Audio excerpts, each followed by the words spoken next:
Isekai, Isekai with Peter and that other guy. And then we're good. Thanks for tuning in to Analysis Paralysis Corner. I'm Peter. This is Antoine. So, what's the deal with the Isekais? I don't even know, man. I don't know either. There are these animes, you get transported out into another world, and also Spirited Away is one of them. I didn't know that. Oh, I mean, yeah. I should have known that. It's in the title, man. Yeah, it's in the title. In Yeah. the title. Literally, Spirited Away. They should have just named it Isekai, a Ghibli film. Yeah, they should have. That would have been funny. Yeah. Though I guess that may be the starter of the trend. I think Spirited Away came out.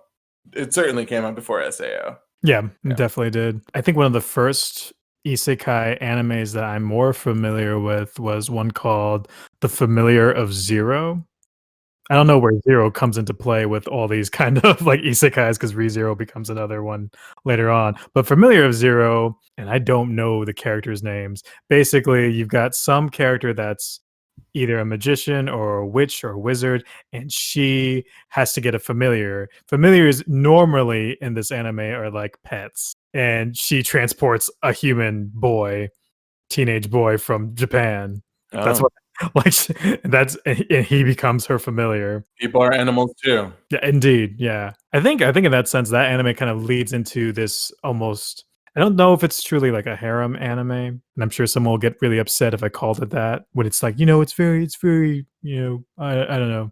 It's not hoity-toity, but Yeah, like maybe it's not necessarily a harem-esque anime. I do think of it as one though, because there are plenty of women characters in it. and just one dude. Yep, and just one dude mostly. That's pretty much cut and dry. Yeah. But that kind of leads into like, why I think there's such a big popularity in many of the more recent ones. Um Not Rise of not Sword Hero, Shield Hero. The Rise of Shield Hero? Oh, that one's work of art. That one's good. That Yeah. one is a really good one. But ReZero, I think, kind of falls into that scenario for sure, where you get this male character, and then he's surrounded by a lot of women characters who are very powerful, and some of them, not all of them. So it's not harem in the truest sense where everyone falls in love with him, but enough of them like have some sort of interest. Yeah. And I think, it's the male psyche at that point. All of a sudden, us guys are like, "Oh yeah, I'm totally into that." Yeah. I mean, and it's not just the ones that is familiar or Shield Hero. There's a new one called Jobless Reincarnation. It's a harem. There is Log Horizon's probably kind of a harem. Sword Art Sword Art Online. Online, definitely a harem. Like there's one called Death March to the Parallel World, and you could just look at the cover. It's one dude and like six chicks. Definitely a harem. It's like for some reason the fusion of those two genres is really strong.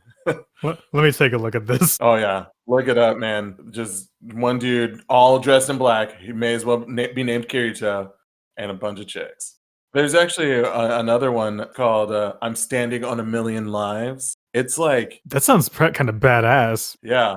Honestly, opening scene, I was like, this show's gonna be straight trash. Because it just looks like it was the most under budgeted show ever. But it actually turned out to be pretty good. But it's a unharem. That is a harem. It's weird. Main guy is a dick. I wonder if that's a word that I should say on here. I mean, I said the other word just a second ago. I'm now censoring myself, but you know what? It's okay.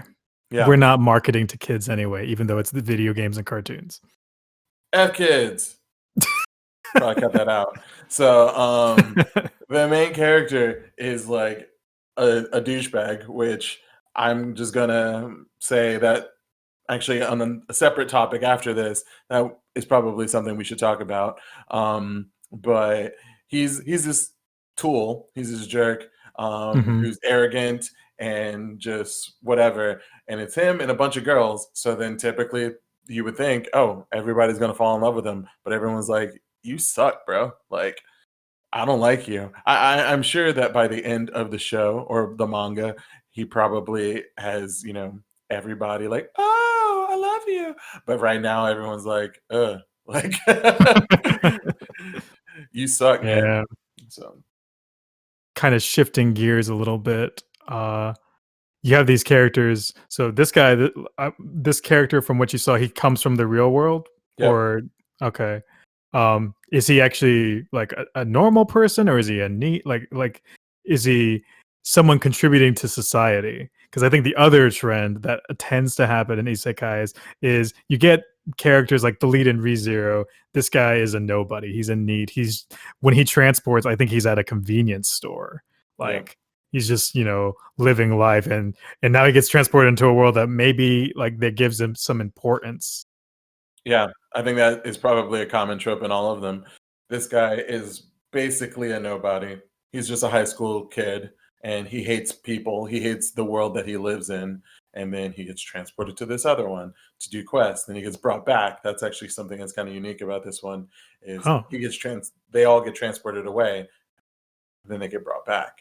And then they get transported away, and then they have to do a quest or something. Then they get brought back. So it's like they're bouncing between the two worlds. that's actually But yeah, kind of cool. just a normal guy though. Yeah. I think that's something that like, for whatever reason we appeal towards that. Maybe there's a bigger sense that our lives are just so mundane. Yeah, absolutely. I think the primary target of this is normal people. Like they're not making these animes, these isekais, to appeal to I don't know, Henry Cavill or like I don't know why he was the first person that came to my head. Like they're not trying to get those above average people to go, man, wouldn't it be cool to go live in this other world? They want you and me and all of us other normal people to go, man, my life is pretty standard, but like I could be special. And like that's Yeah. that's that's what they're going for, I think. I like that. And the funny thing is now we can segue into what they call a reverse isekai, which the devil is a part-timer. Is Yeah, that's the that only one I where you could have think a of. fantastical person coming into he's not even a fantastical, he's the devil, right? And Yeah. coming from the other world, and now he's trying to be the top person of McDonald's. I don't know, is it McDonald's? It's Like, it's McDonald's. I forget the name that they call it. It's something McDonald's adjacent, McRonald's or yeah, like Whack Whack Donald or something. Arnold's. Yeah, Yeah. it's something. It's McDonald's. Yeah, I kinda like the reverse a little bit better. Like, I think those create funnier situations, especially with that particular anime. Was like you've got this really powerful being, and he's not going to conquer the world. He's going to conquer fast food, which maybe is conquering the world. Maybe definitely America. America's conquered by fast food. Oh, So for sure. maybe he knows what he's doing. Yeah. Um, I feel like oh, my voice just cracked. We're gonna edit that out. Um, I feel like it was an interesting take, but obviously I can name 20 isekais, and that is the only reverse one I could name. Um, there are Yeah. some that are close. There's one that just got incredibly lazy with the title. It's called High School Prodigies Have It Easy, Even in Another World, or something like that. It's like these brilliant people who were OP in the real world. They're also OP in the other world. Yeah, and guess what? Still OP.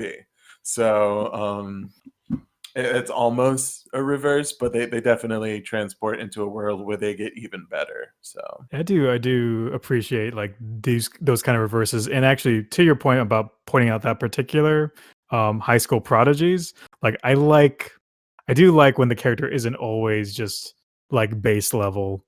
There's a lot of people that like that's the starting point. And sometimes they get better, sometimes they get skills and stuff like Shield Hero, that was a good one to me. Like he starts base level, he gets all this nonsense happening to him, like everybody's tripping up on him and trying to trick him. He's got the crummy setup as a hero because he's just, defending himself. But then as it turns out, he's able to acquire and build himself up in this world and be able to do things. He goes and saves that one girl, and is her name Rathalos? that's the dragon from Monster Hunter. Oh, well, we're gonna edit that out now. It is Wrath something. Man, I feel like it's been too long. The show's coming back, but I don't remember her name. Raftalia? Raftalia, man. I think it's better when there's that kind of progression. For sure. With ReZero, going back to that, he's an interesting character because he never gets a skill as far as I know. Like, at least in the first season, there's no skill that he has. The thing that he has is that he remembers what happens before, and it kind of informs him on what might be happening overall. Well, I mean, he has possibly the ultimate skill, yeah. Like, Yeah, yeah. he's in a time loop. He remembers everything and no one else does. Granted, he has to die in order to activate that power, but it's a, it's a pretty good power to have. Yeah. But then to change the future, he has to like he can't rely on the power. Like he can only rely on it as much as he can rely on dying over and over again. Yeah. And obviously, I feel like we would be remiss in saying that neither of us have watched the second season of the show. Yeah, So that's true. there's a possibility he does get a new power and he does get stronger. He does get better for some reason. I feel like you mentioning ReZero kind of makes me want to do another quick segue. Yeah, go ahead. Something I mentioned before. You've meant you the whole topic was normal people um, being transported to this other world where they become awesome, Yep. super amazing. Um, but I think ReZero, along with a couple of other shows, it's not just normal people; they take some crappy people. Um, Yeah, yeah. like the main character of ReZero is not a nice guy. He's not a good person.